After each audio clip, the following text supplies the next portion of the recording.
Jack, we've been so lucky lately. Had some of the most incredible guests on. We're learning from some incredible people. I'm having a really good time. So am I, Jesse. So am I. And guys, we only want this to continue and keep moving forward and attracting and talking to amazing guests and giving you guys as much value as possible. So to help us in doing that, please hit the follow button on Spotify, Apple Music, whatever you listen to your podcasts on. That'd be much appreciated. And we'll keep the show on the road. Mean the world to us. Thank you. There's a ton of clothing brands right now popping up left, right, and center. Having a why right now is super important. Jesse, you have to have a why in the industry today. And what is a why? A why is your purpose. It's your cause. It's your belief. It's what you believe in. And yeah, so how do you find it? That's the magic question that we're all asking, Jesse, today. And I suppose there's no better way to answer that question than talking about how we found our why. So Jesse, sitting down. Still remember it like it was yesterday, actually, Jack. It was probably one of the first things we did. It was the first thing we did. We bought a whiteboard, a few markers, and we're like, let's nut this out. Let's write it out clear so we can all see it. Why are we existing? What's our love? You know? And because it's not the how, it's not the what. It's not the what. It's not what we're going to be doing. It's why we're going to be doing it. And the thing is, Jack, we've been in this industry for a handful of years collectively, and we just thought there was way too many barriers to information. Yep. I couldn't Google anything that I needed to know, and there's no podcast or anywhere to find it. And I thought the clothing was pretty average at best. Yeah, so essentially our why was to remove the existing barriers in terms of quality product and quality information, really. So there you go. That's our why. That's why we started this thing. Let's roll into a great tool that Simon Sinek actually talks about in his book, Start With Why. It's just up here. If you haven't read it, I'd highly recommend it. And essentially it's called the Golden Circle. And it talks about your what, your how, and your why. And so we're going to break this down today. It's a great way to get clear on those three things for you in your business and what they look like.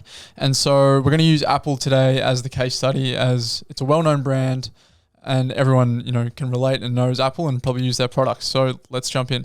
Yeah, I think, Jack, the why, it can seem a bit mystical. Everyone knows what they do. Like for us, what we do is we sell clothes. Yep. How we do it, we sell it on social media. Yep. It's all very quick to answer, but why you do it kind of puts you on the back foot sometimes. Yeah, it's the fuzzy question that you're not too sure. You have to think about it. You're umming and ahhing. You're like, I don't know. When someone asks you, you're taken back a little bit. Definitely. So I think starting with Apple, the world's biggest brand essentially, is a great place to start. So what they do, probably the dumbest question in the 21st century, they sell iPhones and computers. We know that. How they do it, through beautiful design, incredible marketing.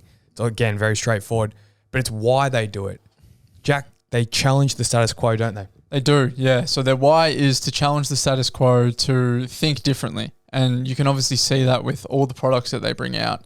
And that's essentially why customers buy their products. They don't buy it because it's a phone. They buy it, the messaging behind it, the why behind it.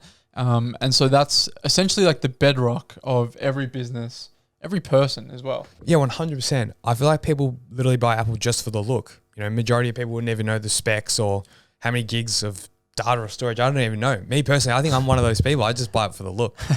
But moving forward, the why, it actually inspires and brings like-minded people together. And this is actually the definition of a community. Yep. So the stronger your why is, the more likely you are going to be building a cultivated community.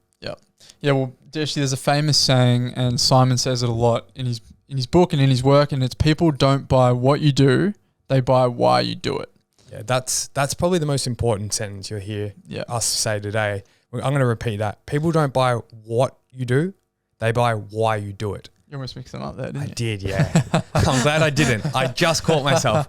But if you think about that, it makes complete sense. Yep. Using Apple again, what they do, they sell computers. But people aren't running into Apple because they sell computers. Right. There's hundreds of other businesses that also sell computers. They're running there because they challenge the status quo. They think different. They want to be associated in that circle. Right. Because it's Apple, because their products are beautifully designed and sleek and they look amazing and everyone's using them, and you have to have an iPhone to have iMessage and all these different things. Correct. So moving forward, when things get tough, in business, and they do, as I said at the start, there's a ton of small brands popping out left, right, and center. This is a very competitive industry, one of the most competitive.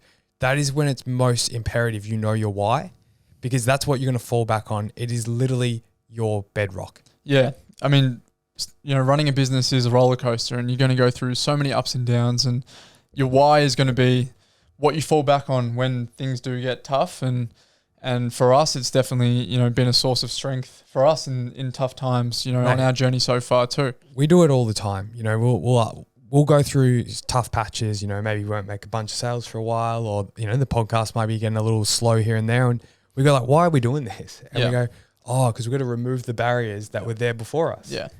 People gatekeeping too many secrets, too many crap products, blank products on the market, so we want to afford people those opportunities.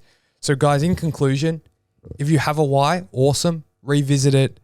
Your why can change. That's fine. As you mature, your business is going to mature with you. But if you don't have a why, Jack, I think you got to go away and do some thinking. Yeah, try the Golden Circle tool, see if that helps you a little bit. And ask your peers. It's another good way to go about it as well. And you'll figure out, what value you bring and what your why is that way too. Yeah, ultimately your why is literally, in one word, it's like a love. It's a love and it's a passion that you have for what you're doing. So really knuckle in and pinpoint that love. Been a pleasure, guys.